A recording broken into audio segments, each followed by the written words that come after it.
All right, so Brad, we can go tit for tat here. We can go back and forth. We each got Yeah. three big takeaways. For me, the other takeaway, I think the Dallas Cowboys are back. Like Jerry and Steven Jones Yeah. crushing the draft. I think they nailed their first round at the expense of Big Blue, at the expense of the Giants passing on Caleb Downs twice. As soon as the Giants didn't take him at 10, the Cowboys didn't even leave it up to chance of anybody else jumping them. They were at 12. The Dolphins were at 11. All right, they said, all right, screw it. We'll jump up one pick. We know for sure we're getting Caleb Downs. They got him. And then they ended up taking edge rusher Malachi Lawrence, I believe his name is, from UCF with their next pick. And so I think that the Cowboys kind of hit both of their big needs here in the first round. And that is they absolutely needed an edge rusher, right? They traded away Micah Parsons. And so they get Malachi Lawrence from Central Florida at 23. And the Caleb Downs pick, you know how I feel about him. I think he's going to be one of the greatest safeties in NFL history. That might be bold.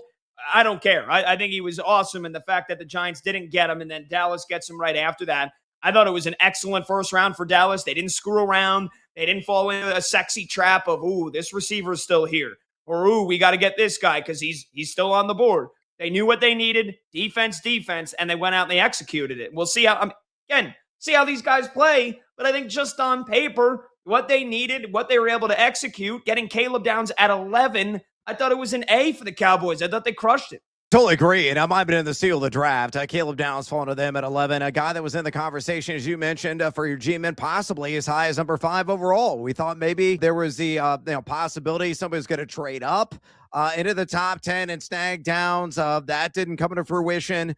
We thought for sure the Giants were going to take him at 10. With the second pick, they decided to pass, going Francis Maui Noah instead, which, was an area of need. It wasn't a terrible pick by any stretch of imagination, but a spoiled opportunity. So the fact that Dallas, goes up to a number 11 selection and Downs is there and falls in their lap.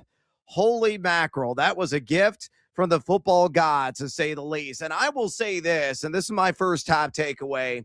Jeremy Love's selection, number 3 overall, the Arizona Cardinals, set the course of chaos inside the top 10. And really, I think for the entire first night, because, we were shocked and surprised at Carnell Tate when the Tennessee Titans at number 4, if Love would have been there, it seemed like a foregone conclusion.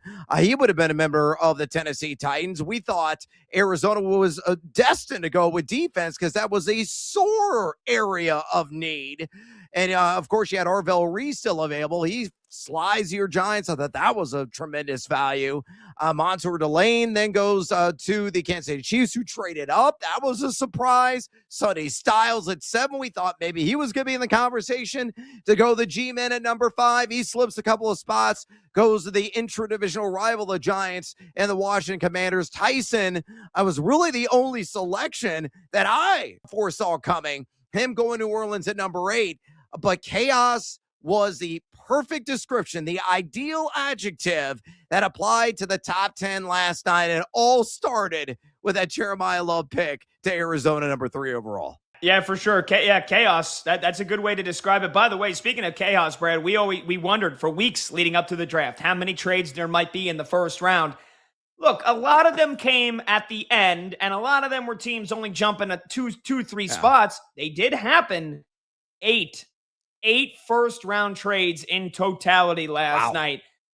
8 teams traded out of the first round entirely, so we still have a quarter of the league that hasn't made a pick in this year's draft, and 6 teams ended up with multiple first-round selections. So you want to talk about chaos, 8 first-round trades. We were wondering, will there be 2, 3, 4? It would seem like a lot. We got 8 of them.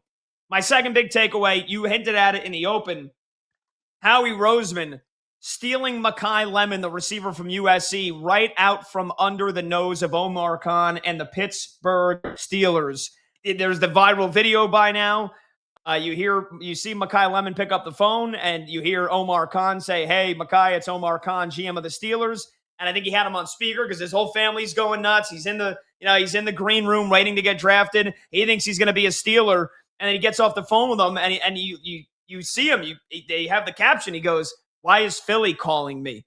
And then all of a sudden, with the 20th pick, the Philadelphia Eagles select Mekhi Lemon, receiver of your USC. And it's like, what the hell?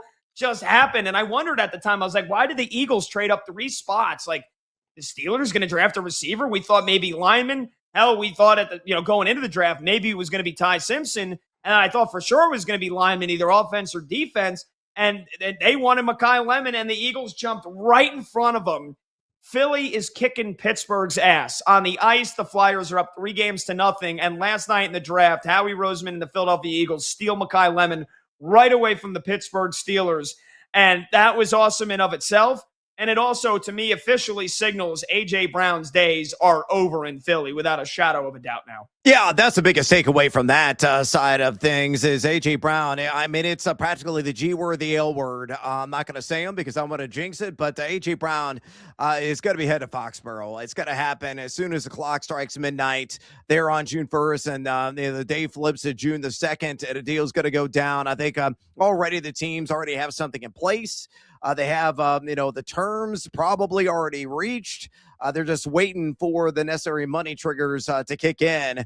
And A.J. Brown is going to be heading to the New England Patriots, who are embroiled in all kinds of controversy off the field right now. But that's going to bring a whole, brand new level of conversation with that team and possibly being another Super Bowl contender this upcoming season, having him in tow and being a surefire WR1. My second top takeaway of last night. Speaking of wide receivers, you talk about Mekhi Lemon. I was surprised of the devaluation of many of the wide receivers in this draft. The over-under of BetMGM was set at 5.5 wideouts taken in round 1. I thought 6 were going to go. We indeed had 5. So, shiver me timbers, Captain Hook did come into play. And, I thought with Carnell Tate going at 4, Jordan Tyson going to New Orleans at number 8, that was the precedent. It was setting the stage for wide receivers to go pretty high in this draft. Maybe Mekhi Lemon was going to go to the LA Rams at 13. Of course, that didn't happen. They go Ty Simpson. They want to solve for a loop as a result. And Mekhi Lemon then slips all the way to that pick, as you mentioned, in Philadelphia at number 20 overall. Now, Casey Concepcion went to Cleveland number 24. It's about where we all expect him to go.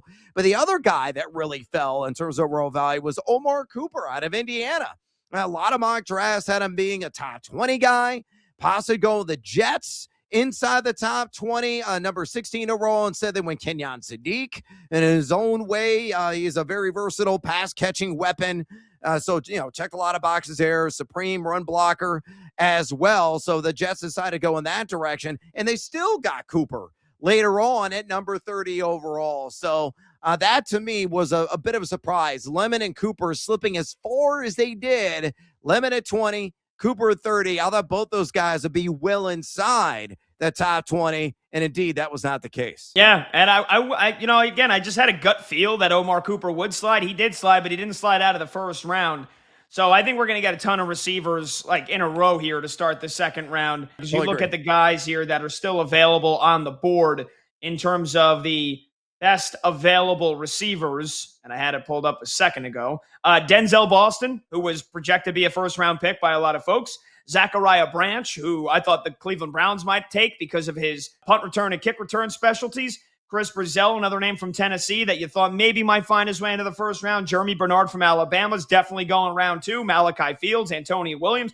I think we might see 6 or 7 receivers in the second round with some of those guys that dropped out. They're going to go early here. For me, third and finally, the Titans are doing whatever it takes to get Cam Ward to the next level. Drafting Carnell Tate at 4.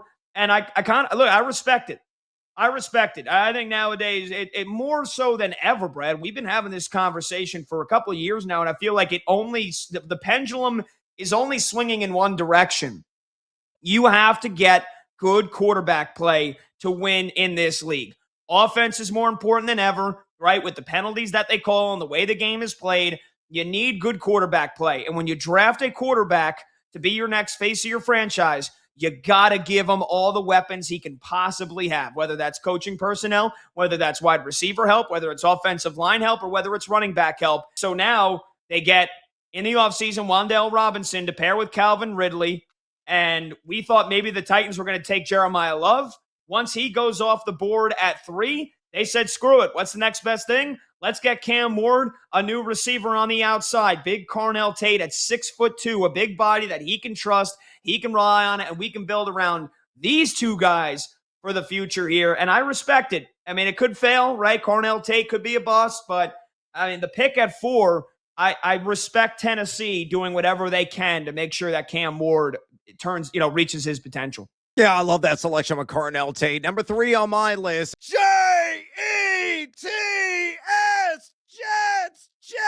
Jets. They didn't screw it up.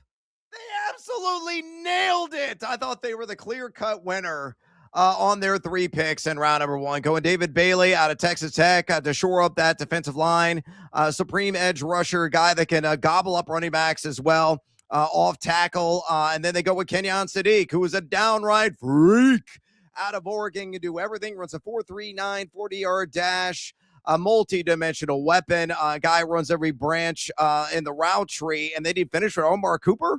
Well, again, I felt maybe was going to be their pick at 16. They wait on him, and he slides, and they still get him. So you get a viable WR2 to complement Garrett Wilson. We have lampooned the puddle jumpers repeatedly on this broadcast, Pat, but I got to give it to the Jets, man. They absolutely hit a home run out of the park. Bravo, New York! Maybe you're actually going to come up from the depths there where the Jet usually lies in their East River. Congratulations.